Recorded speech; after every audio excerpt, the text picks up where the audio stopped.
Welcome to Bhavitha Santosh economy app. ఈ app ద్వారా రాబోయే గ్రూప్ 1, 2, 3 నోటిఫికేషన్స్కి గాను ఎకానమీ లైవ్ క్లాసెస్ కండక్ట్ చేయడం జరుగుతుంది. ఎవరైతే ఎకానమీలో టాప్ స్కోర్ సాధించాలి అనుకుంటున్నారో ఖచ్చితంగా భవితా సంతోష్ ఎకానమీ యాప్ని పర్చేస్ చేసేయండి. యాప్ ప్రైస్ వచ్చి 99 రూపీస్. అంటే ఈ ఆఫ్ ప్రైస్ అనేది జూన్ 2 మరియు 3 2 రోజులు మాత్రమే ఉంటుంది కాబట్టి ఖచ్చితంగా అవకాశాన్ని ఉపయోగించుకోవాలి. అండ్ భవితా సంతోష్ ఎకానమీలో ఈ రోజు నుంచి డైలీ కరెంట్ అఫైర్స్ అనేవి తెలుగు మరియు ఇంగ్లీష్ మీడియంలో కూడా అవైలబుల్లోకి వచ్చాయి. కాబట్టి ఖచ్చితంగా భవితా సంతోష్ ఎకానమీ యాప్ని పర్చేస్ చేసేయండి అండ్ అలాగే ఛానల్ని సబ్స్క్రైబ్ చేయండి.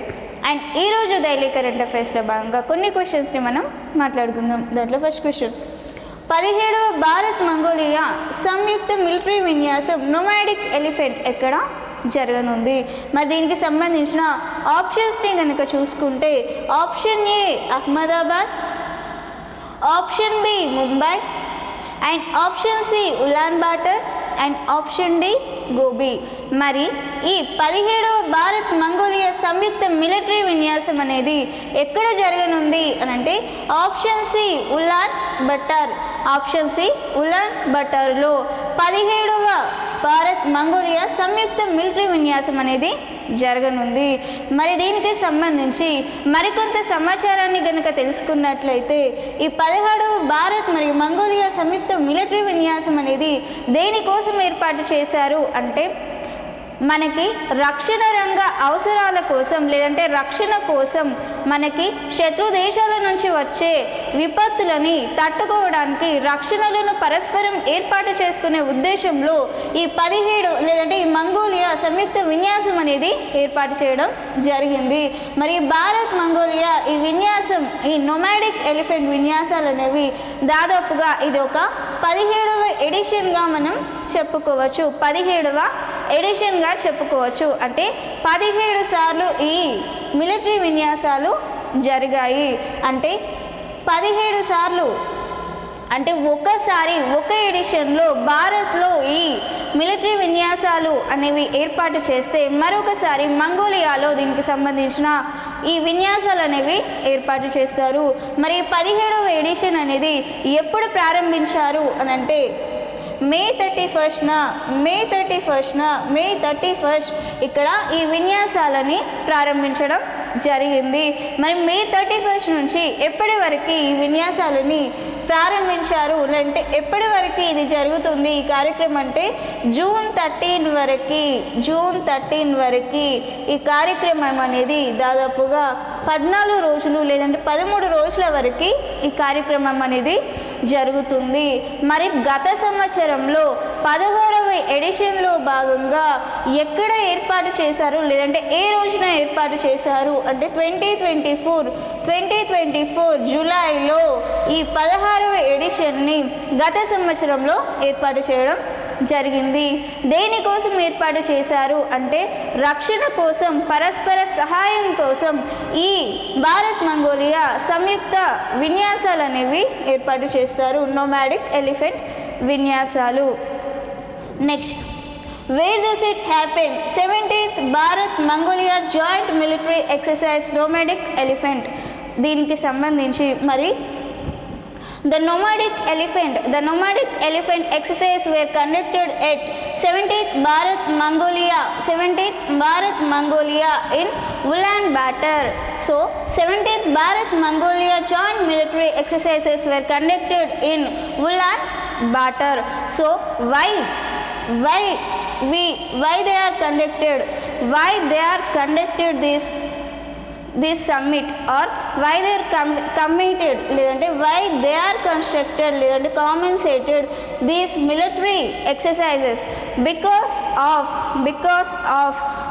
cooperation or protection with both countries, cooperation and protection with both countries. Because of these reasons both countries are conducted every year these Bharat Mongolia joint military exercise were conducted in every year. This military exercises is the 17th edition. This is the 17th edition military exercise. So previous year military exercises were conducted in Bharat. So in that exercise they are conducted this military exercise on 2024 July. So previous year the military exercises were conducted in last year on 24th July. That edition will be 16th. So now 17th edition military exercise will be conducted on Ulaanbaatar because of protection and another responsibilities act. So protection, because of protection and another purpose. So both countries are jointly constructed every year this military vinyas, these military exercises.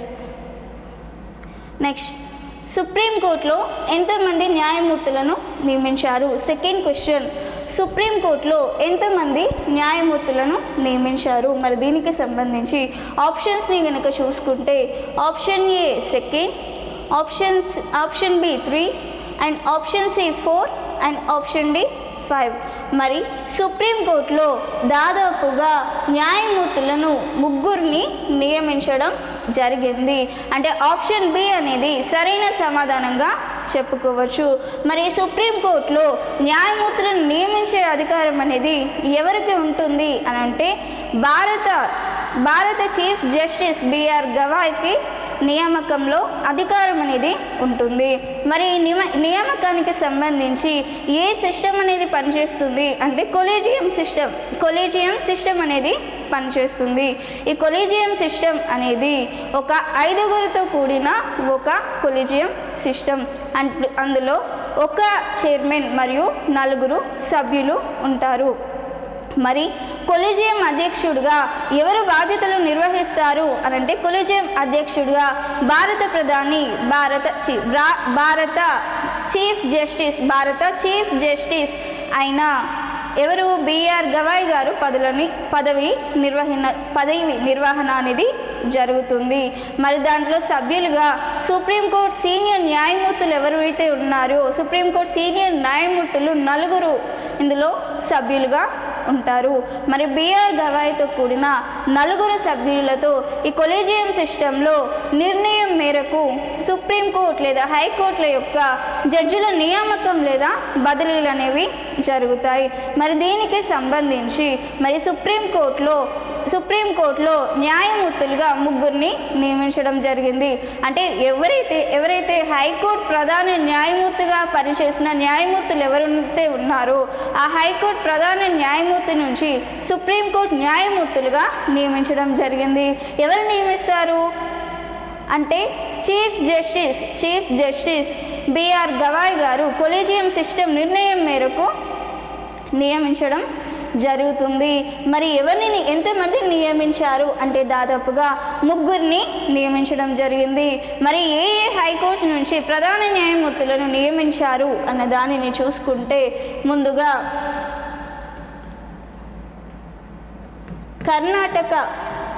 Karnataka high court ప్రధాన న్యాయమూర్తిగా కర్ణాటక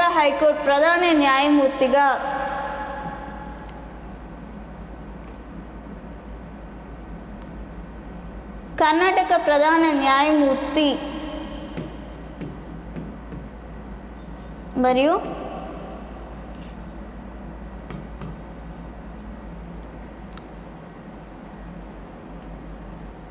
కర్ణాటక త్రివేది మరియు Bombay high court న్యాయమూర్తులని Karnataka high court మరియు బాంబే ప్రధాన high court న్యాయమూర్తులను ఇక్కడ supreme court యొక్క న్యాయమూర్తులుగా నియమించడం జరిగింది. అంటే హైకోర్టు ప్రధాన న్యాయమూర్తులని ఇండియాలో సుప్రీంకోర్టు న్యాయమూర్తులుగా నియమించడం జరిగింది. మరి ఈ నియామకంతో దాదాపుగా సుప్రీంకోర్టులో ఉన్న 34 న్యాయమూర్తుల పదవీలు ఖాళీగా లేదంటే పదవీలు పూర్తయినట్లుగా చెప్పుకోవచ్చు. మరి ఇంతకు ముందు మే 26 ఇంతకుముందు మే 26న కొలీజియం అనేది ఒక నిర్ణయం ప్రకారం ఏకే సింగ్ లేదంటే మే 26న ఒక నిర్ణయం మేరకి త్రిపుర యొక్క హైకోర్టు ప్రధాన న్యాయమూర్తిగా ఉన్న హైకోర్టు ప్రధాన న్యాయమూర్తిని మరి సుప్రీంకోర్టు లేదంటే హైకోర్టు ఇండియా హైకోర్టుకి మార్చడం జరిగింది. త్రిపుర హైకోర్టు న్యాయమూర్తి ఎవరైతే ఉన్నారో వాటిని ఇండియన్ హైకోర్టుకి బదిలీ చేయడం జరిగింది. ఏ నిర్ణయం మేరకు? కొలీజియం నిర్ణయం మేరకు. అలాగే మే 26న కొలీజియంలో నిర్వహించిన ఒక సదస్సు ప్రకారం దాదాపుగా 31 మంది యొక్క న్యాయమూర్తులపై నిర్ణయం తీసుకోవడం జరిగింది. మే 26న కొలీజియం నిర్ణయం మేరకు దాదాపుగా 31 మంది న్యాయమూర్తులపై నిర్ణయం అనేది తీసుకున్నారు.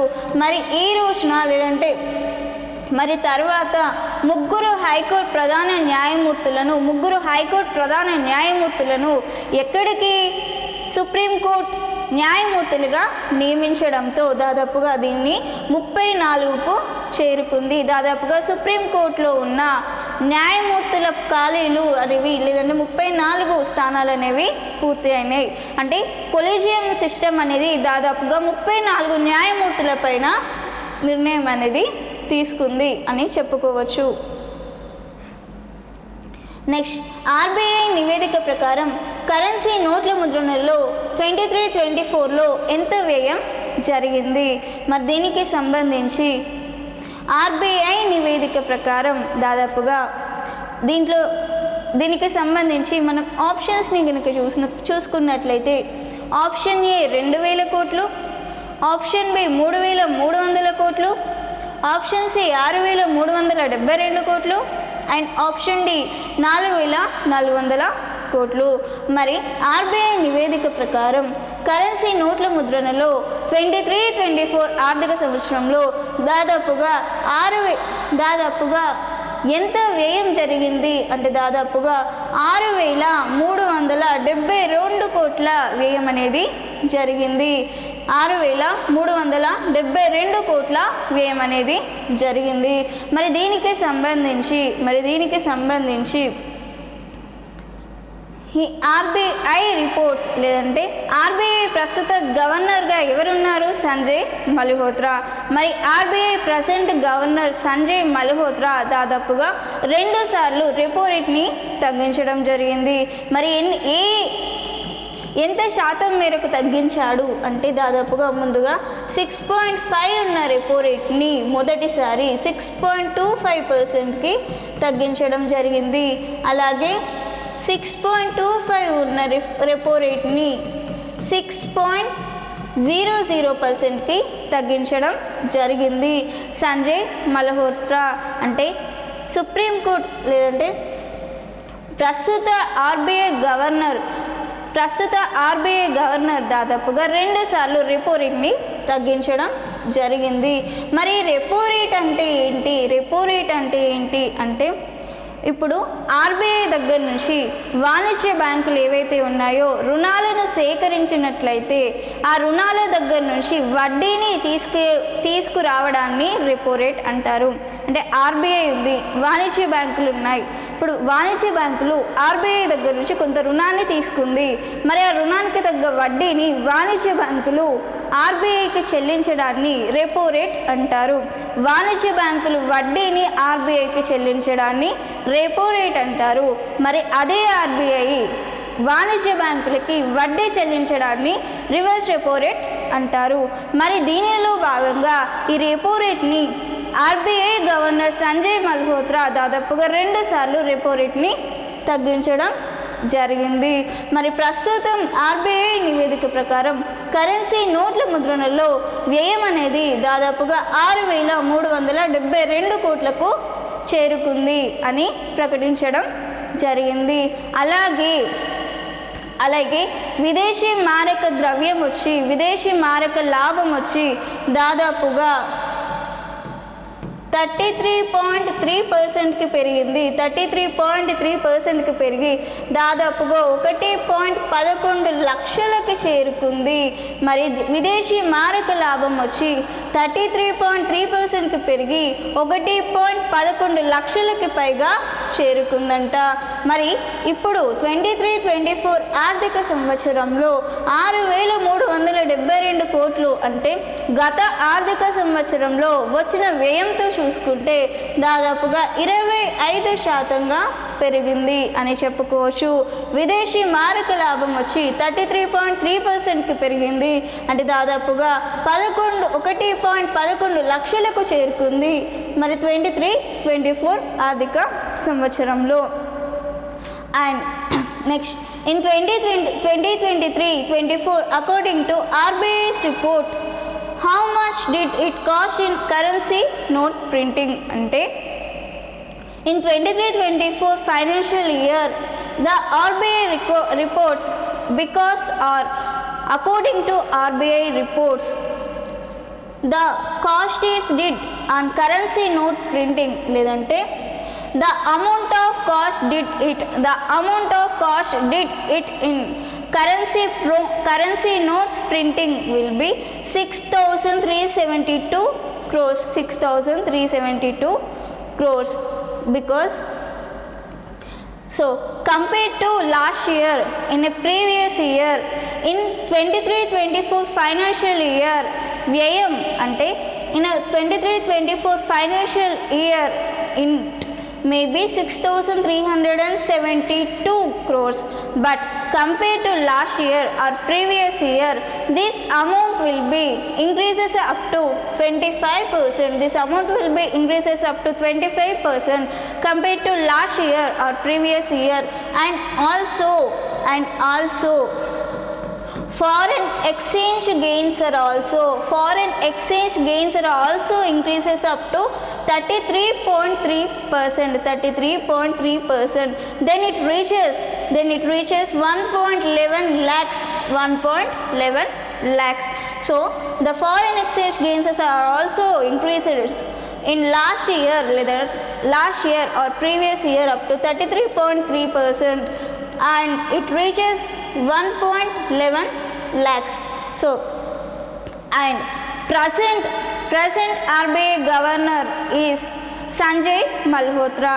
He decreases two times repo rate.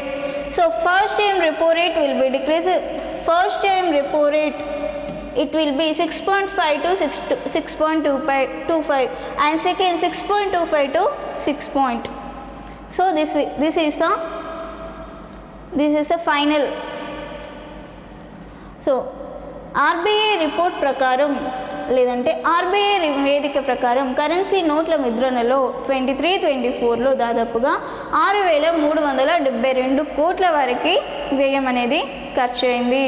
So this is about this question. Next భారత్లో తొలి ఏఐ కేంద్రిత స్పెషల్ ఎకానమిక్ జోన్స్ అనేవి ఎక్కడ చేయనున్నట్లుగా ప్రకటించారు అంటే దీనికి సంబంధించి ఆప్షన్స్ని కనుక చూసుకుంటే option A Manipur, option B Meghalaya, option C Punjab and option D Chhattisgarh. మరి దీనికి సంబంధించి భారత్లో తొలి ఆర్టిఫిషియల్ ఇంటెలిజెన్స్ కేంద్రిత స్పెషల్ ఎకానమిక్ జోన్స్ సెస్లని ఎక్కడ ఏర్పాట్లు చేయనున్నట్లుగా ప్రకటించారు అంటే ఆప్షన్ డి ఛత్తీస్గఢ్లో ఏర్పాటు చేయనున్నట్లుగా ప్రకటించడం జరిగింది. మరి సెస్లు అనేవి దేనికి ఉపయోగపడతాయి అని అంటే అత్యాధునిక పరిశోధనలకు మరియు ఏఐ పరిశోధనకు అలాగే అభివృద్ధి కోసం అలాగే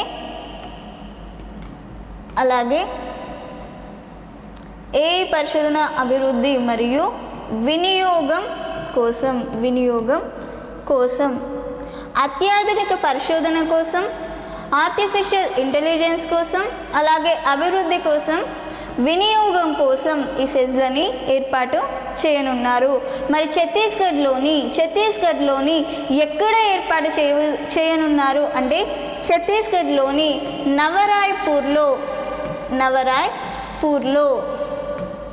నవరాయ్పూర్లో ఈ తొలి ఏఐ కేంద్రిత స్పెషల్ ఎకానమిక్ జోన్లను అభివృద్ధి చేయనున్నారు. ఛత్తీస్గఢ్లోని నవరాయ్పూర్లో అభివృద్ధి చేయనున్నారు. మరి దీనికి సంబంధించి మరి ఛత్తీస్గఢ్లో ఈ నవరాయ్పూర్లో ఈ సెజ్లని ఏ సంస్థ అనేది అభివృద్ధి చేయనుంది అని అంటే ఇండోర్కి సంబంధించిన ఇండోర్ అనేది దేనికి సంబంధించింది? మధ్యప్రదేశ్కి సంబంధించిన సిటీ ఇండోర్, మధ్యప్రదేశ్లోని సిటీ ఇండోర్. ఇది క్లీనెస్ట్ సిటీగా కూడా పేర్కొనడం జరిగింది. అలాగే భిక్షాటన రహిత దేశంగా లేదంటే భిక్షాటన రహిత నగరంగా కూడా ఇండోర్ని చెప్పుకోవచ్చు. మరి మధ్యప్రదేశ్కి చెందిన ఈ ఇండోర్లో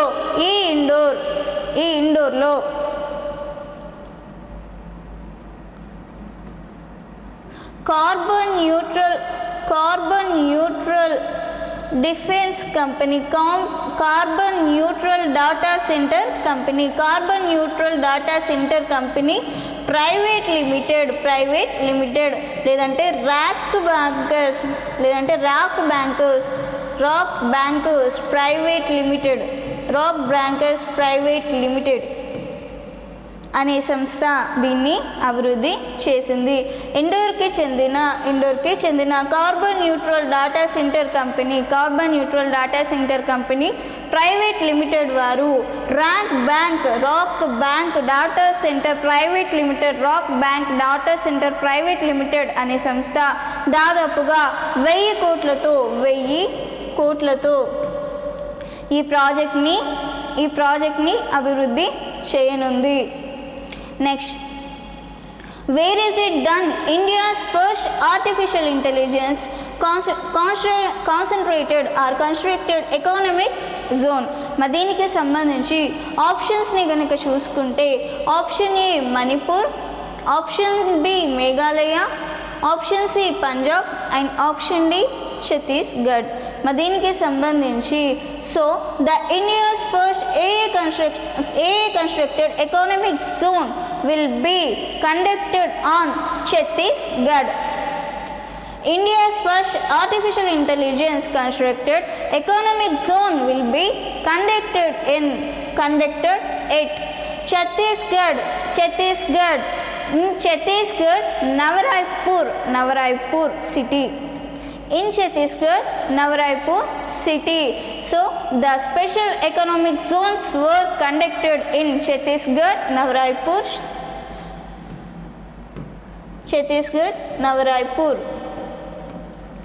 So this is are used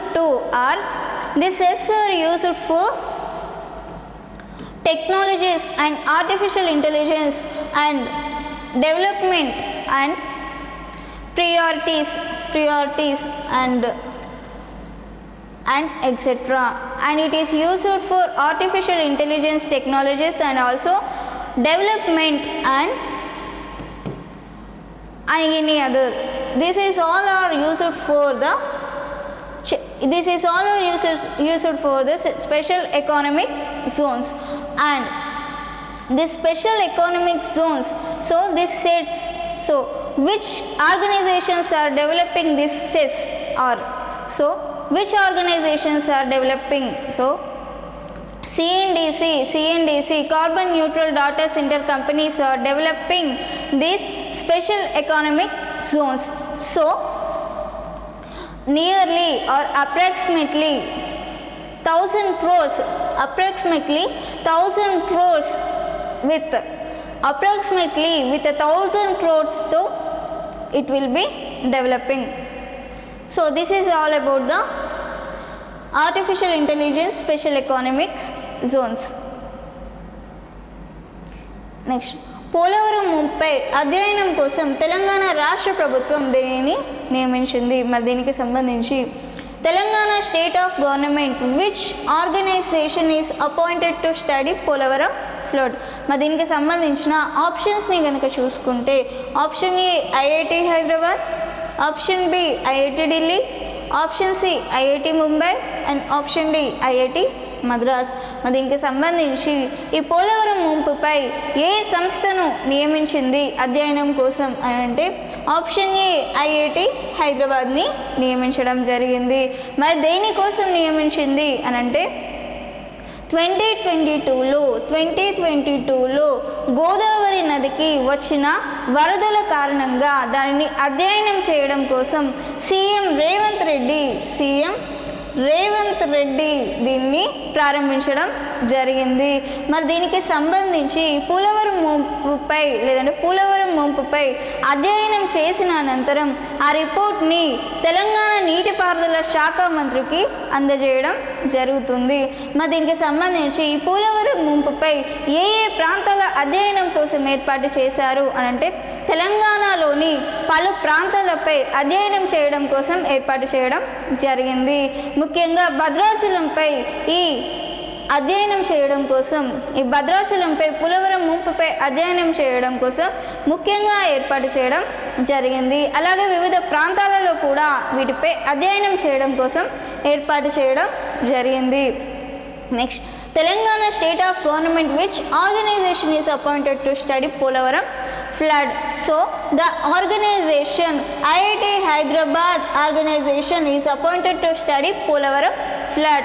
So who is appointed for the study of Polavaram flood? So the CM Revanth Reddy appointed this Polavaram flood to study Polavaram floods. Why? Because CM Revanth Reddy is appointed to study Polavaram flood because of 2022 Godavari river incident.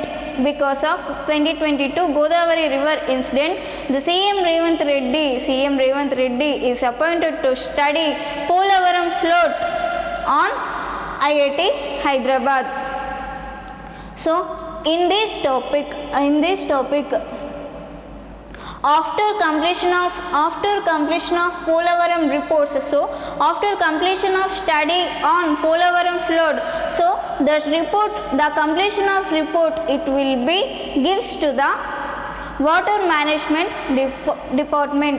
So which water management department is the Telangana water management report. After completion of Telangana's report, it will gives to the water management department, Telangana water management department. So this is all about Polavaram flood. So next, see the another question. Sixth question, 2025 మేలో జరిగిన గ్లెస్ 2025కి ఏ దేశం ఆతిథ్యం ఇచ్చింది? దీనికి సంబంధించిన ఆప్షన్స్ని కనుక చూసుకుంటే option A China, option B Bharat, option C Japan and option D America. మరి దీనికి సంబంధించి 2024లో జరిగిన గ్లెస్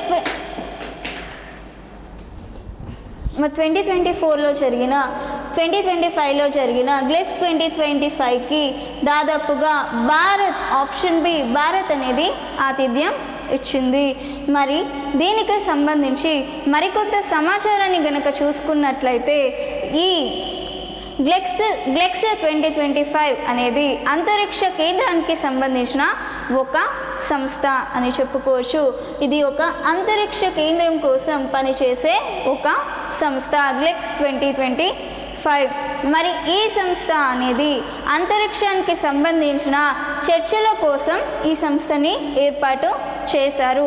మరి ఏ రోజున ఈ సంస్థను ఏర్పాటు చేశారు అనంటే మే 28,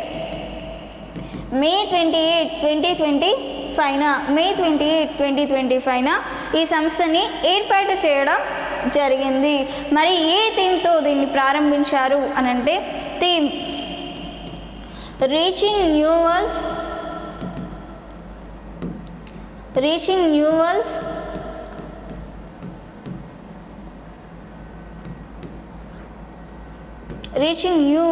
and Space exploration renaissance. Reaching new worlds and space exploration renaissance అనే థీమ్తో దీన్ని ప్రారంభించడం జరిగింది. మరి దీనికి సంబంధించి ఈ గ్లెక్స్ 2025 అనే సమావేశం అనేది ఏ రోజున నిర్వహించారు అంటే ఏ రోజుల్లో జరిగింది అంటే మే 7 నుంచి 9 వరకు దాదాపుగా 3 రోజుల పాటు ఈ సమావేశం అనేది జరిగింది. 2 రోజులు 3 రోజుల పాటు ఈ సమావేశం అనేది జరిగింది. మరి ఈ సమావేశానికి సంబంధించి వివిధ దేశాలకి సంబంధించిన ప్రముఖులు ఇందులో హాజరై అంతర్జాతీయ లేదంటే అంతరిక్షానికి సంబంధించిన చర్చలు అనేవి జరుపుతారు. Next, which country is hospitality for GLEX 2025? Which country is hospitality for GLEX 2025? మరి so we can see the options of these questions. Option A China, option B Bharat, option C Japan and option D America. Mari Bharat country is hospitality for GLEX 2025. So hospitality is Bharat for GLEX 2025. So the GLEX 2025 summit will be conducted on dates are May 7 to 9. So GLEX 2025 summit are conducted in May 7 to 9. So in this summit the theme will be reaching new worlds and space exploration renaissance.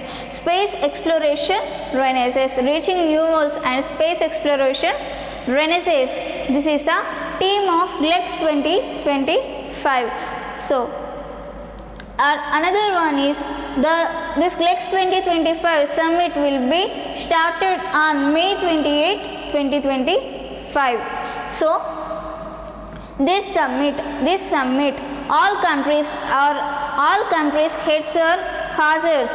All countries heads are participated in this summit and discuss about the space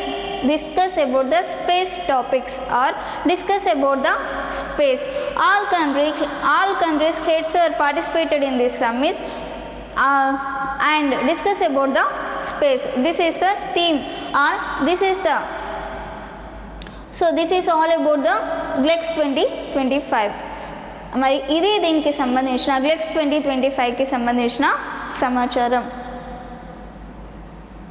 WHO ఏ రోజున ప్రపంచ పొగాకు వ్యతిరేక దినోత్సవంగా ప్రకటించింది.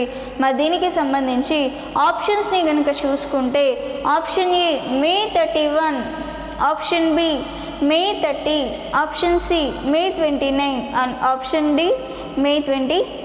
మరి దీనికి సంబంధించి WHO world health organisation ఏ రోజున టబాకు వ్యతిరేక దినోత్సవంగా ప్రకటించింది అంటే ఆప్షన్ ఏ మే 31న ప్రపంచ వ్యతిరేక దినోత్సవంగా ప్రకటించడం జరిగింది.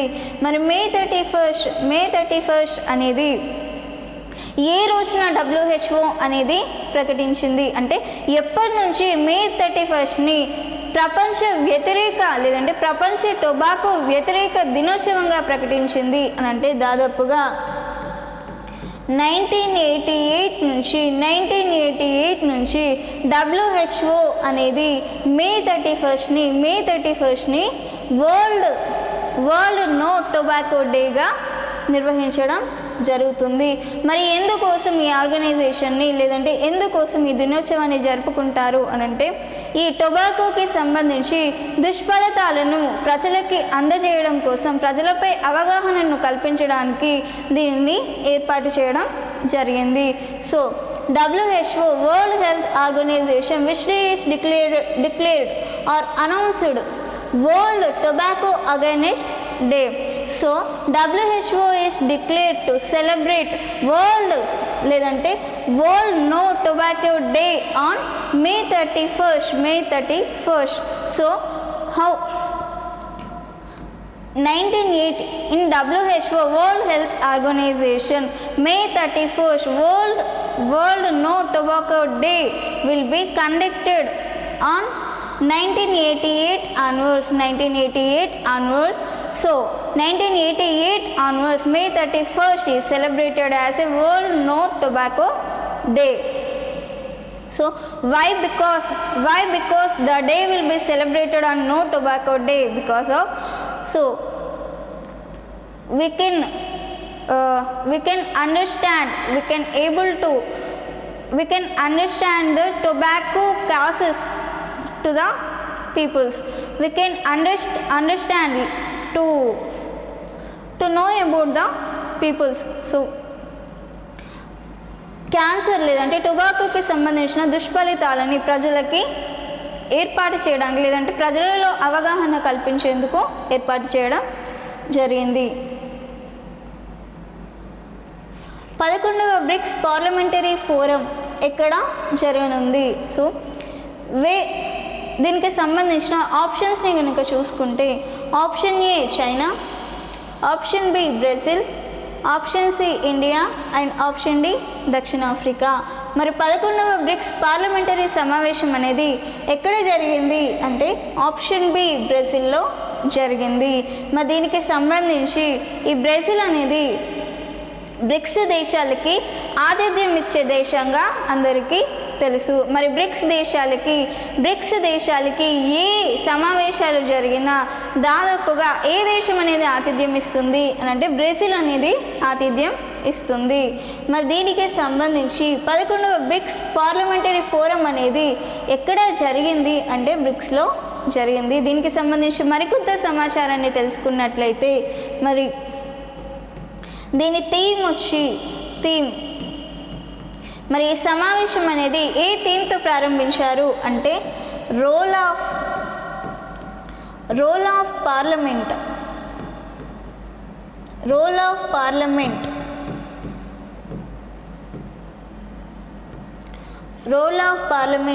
ఇన్